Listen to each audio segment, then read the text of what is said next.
আপনারা জেনে থাকবেন আমাদের পূর্ব নির্ধারিত সাংগঠনিক একটি সভা ছিল, বর্ধিত সভা। সেই সভা সফল করার উদ্দেশ্যে আমাদের নেতাকর্মীরা জড়ো হয়েছিল ক্যাম্পাসে। ঘটনাচক্রে কিছু ছেলেপান বাইরে যাওয়ার ফলে আমরা শুনেছি যে শিবিরে একটি প্রোগ্রাম ছিল। তো আমাদের ছেলেপান যখন বাইরে যায়, হঠাৎ করে শিবিরের কিছু ছেলে আমাদের ছেলেপানের উপর অতর্কিত হামলা চালায়। পরবর্তীতে আমরা যখন বিষয়টা শুনতে পারি, আমরা সেখানে যাওয়ার পরে বিষয়টা তাদের কাছে জানতে চাই। ইতিমধ্যেই তারা আমাদের কিছু সিনিয়র নেতৃবৃন্দের উপর হামলা চালায়।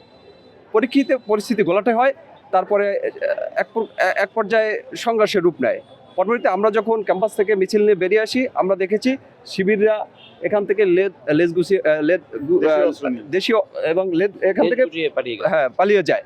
পরবর্তীতে আমরা শুনেছি যে তারা বিভিন্ন জায়গায় অবস্থান করতেছে এবং দেশীয় অস্ত্রসহ বিভিন্ন ধরনের অস্ত্রশস্ত্র নিয়ে তারা ঢাকা কলেজে স্থানীয় ক্যাডার বাহিনী সহ ঢাকা কলেজে প্রবেশ করবে এবং তারা হল দখল করবে, এরকম একটা ঘটনা আমরা শুনতে পাই। পরবর্তীতে এই সাধারণ শিক্ষার্থীর কথা চিন্তা করে এবং ক্যাম্পাসের নিরাপত্তার স্বার্থে আমরা ছাত্রদলের সকল কর্মীরা ক্যাম্পাসে অবস্থান করছি। আমরা বিশ্বাস করি বাংলাদেশ জাতীয়তাবাদী ছাত্রদল কখনোই সাধারণ ছাত্র তথা ঢাকা কলেজের কোনো ক্ষতি হয় এমন কোনো কাজ গুপ্ত শিবির এবং তাদের সন্ত্রাসী বাহিনীর দ্বারা করতে দিবে না। এই জন্যই আমরা এখানে অবস্থান করছি। না, পরবর্তীতে এখন পর্যন্ত আমাদের কোনো ঘটনা নেই। এখন পর্যন্ত আমরা ক্যাম্পাসের নিরাপত্তায় অবস্থান করছি। যদি এরকম কোনো কিছু হয় তাহলে আপনাদেরকে আমরা জানাবো পরবর্তীতে।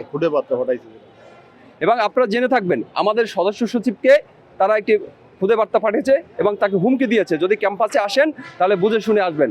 আমরা স্পষ্ট ভাষায় বলতে চাই, বাংলাদেশ জাতীয়তাবাদী ছাত্রদল গত 17 বছর ধরে এই সন্ত্রাসী আওয়ামী লীগের বিরুদ্ধে আপনার রাজপথে অবস্থান করেছিল এবং গুপ্ত শিবির যেভাবে বিভিন্ন ধরনের আক্রমণ চালাচ্ছে এবং ক্যাম্পাসকে অস্থির করার চেষ্টা করছে, আমরা ছাত্রদল আপনাদেরকে আশ্বস্ত করতে চাই, সাধারণ ছাত্রদের স্বার্থ রক্ষার্থে বাংলাদেশ জাতীয়তাবাদী ছাত্রদল ক্যাম্পাসে অবস্থান করবে।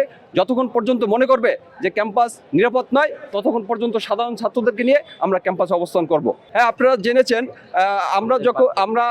আমরা যখন আমাদের যে ঘটনা শুনি যে আমাদের কিছু ছেলেপানকে আক্রমণ করে, যখন আমরা বের হয়ে আসি, পরবর্তীতে তারা আমাদের উপরে হামলা চালানোর চেষ্টা করে, কিন্তু আমাদের শক্ত অবস্থানের কারণে তারা এখান থেকে লেজ গুটিয়ে পালিয়ে যায়।